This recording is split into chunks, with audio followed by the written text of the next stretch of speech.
Hello, you wonderful people of the internet. My name is Justin. I am also known as the Cinemaverick, and today I'm going to be doing the second in my PT Ander-Thon, in which I look at the feature films and short films of Paul Thomas Anderson in anticipation of Inherent Vice.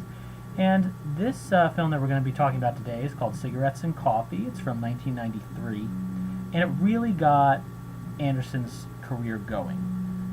Really got his career established as a filmmaker.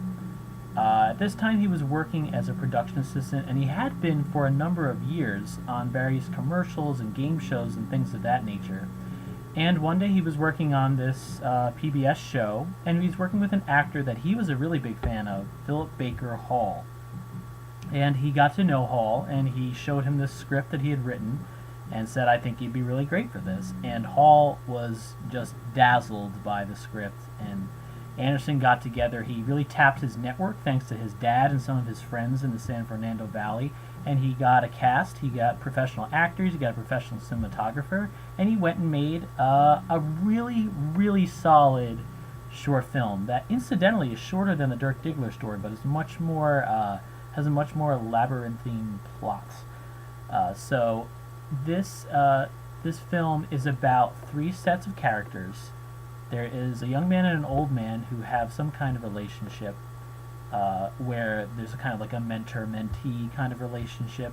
There's a young couple, a newlywed couple, and there's also a mysterious man who has a phone conversation with somebody. It's not quite clear who. So that's kind of the setup.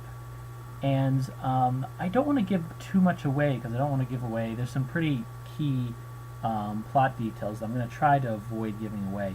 But what I really like about this movie that I think PTA does really well is just the way he establishes these relationships, particularly through the dialogue, because the dialogue is a very heightened very deliberate kind of language. It's not necessarily realistic, though it certainly has elements of that. There's a certain way in which Philip Baker Hall's character, he's the older man in the first set of characters. He has clearly been around, and he talks about how one of the things they do when they talk about serious issues is they wait for the cigarettes to be lit and the coffee to be poured. This whole movie takes place at a diner, so there's this kind of ritual to this conversation, and it's done in a way that for him it's a way of establishing a forum, a way of establishing some kind of security before they discuss and are fully prepared to discuss whatever is on the younger man's mind. And unfortunately, the younger man is quick to remind him that these things might get in the way. They might lose valuable time because they're preparing this ritual. And you see, and I don't want to give away too much, but I like how their relationship and how the conversation that what is revealed in that conversation mirrors the separate conversation between the newlywed couple. Now, in that scenario, there's these two characters. The wife has actually bet all their money on craps and lost it, so they're kind of broke. And I love how that situation mirrors what's happening in the situation between the younger man and the older man in a way that illuminates it, in a way that sort of gives you this sense. It's interesting to see how the husband in the newlywed couple takes the situation compared to a somewhat similar, if more serious, matter between the younger man and the older man. And while this is happening, the other thing I like, and it's initially maybe a little bit infuriating, because you'll have one character say, you'll have the younger man will be talking and he'll say, "Oh, okay, here's what happened. I was in Las Vegas," and then we'll actually get Anderson will actually move the camera to the newlywed couple and have them describe their situation, and then we'll cut to this mysterious man with sunglasses who's talking to a phone, and it's not quite clear what he's talking about. And what I think that does is I think it shows that these characters are more connected than they realize, and they actually end up overlapping in ways that that they're ignorant of. And this movie's really like a kind of like a puzzle, in that part of the fun is just figuring out how these stories intersect, what's similar about them, what's different, how, does one story maybe illuminate another, and there's even a sense that these characters that think they have,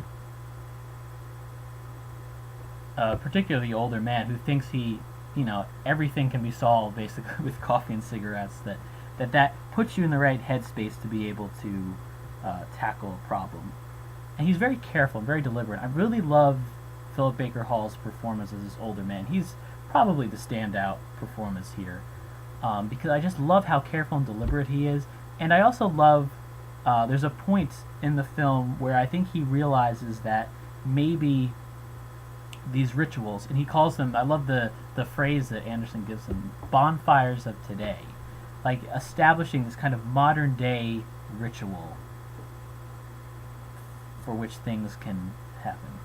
And I think what's really nice is when he realizes that maybe these rituals are comforting, but don't always protect us from what's happening, and that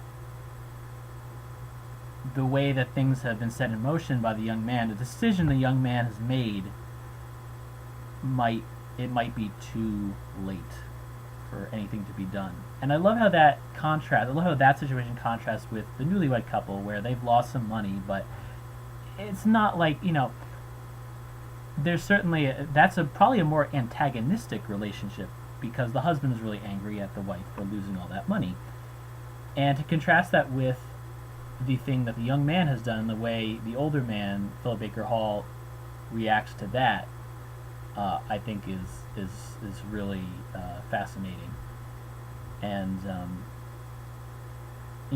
and I think in some ways the frankness with which the husband and the newlywed couple gets angry at his wife is maybe everything that the young man is feeling that's not being said.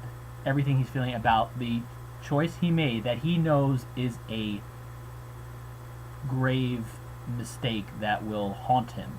It's that kind of decision that he makes. So I really like that, and I think that makes sense for how Anderson shoots the film in cutting between these different situations. I also really like Miguel Ferrer, who plays the mysterious man in the sunglasses, who we learn who he is eventually, and he ties into unknowingly perhaps into the situations of the other two sets of characters. I love how his phone conversation is almost like this kind of chorus for the problems of the other two sets of characters. So I'm a really big fan of this. I think this is a much more polished movie. I wish I could get more into it, but I kind of want to try. Like I said, I do want to try to avoid some spoilers. But I really think there's a really effective use of editing in this. I really like the dialogue a lot.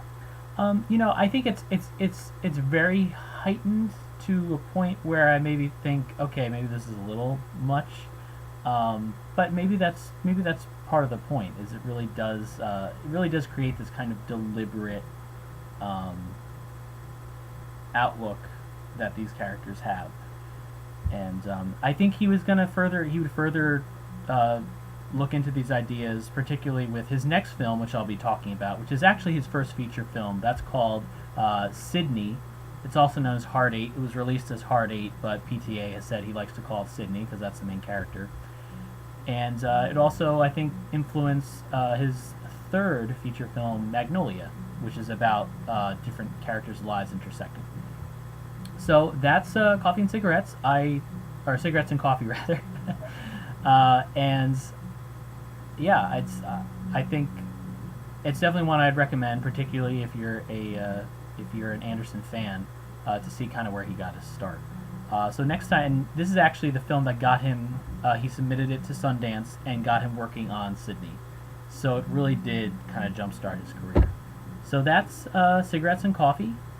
Thank you for watching, and next time I'll be doing Sydney, and that should be a lot of fun. See you for now.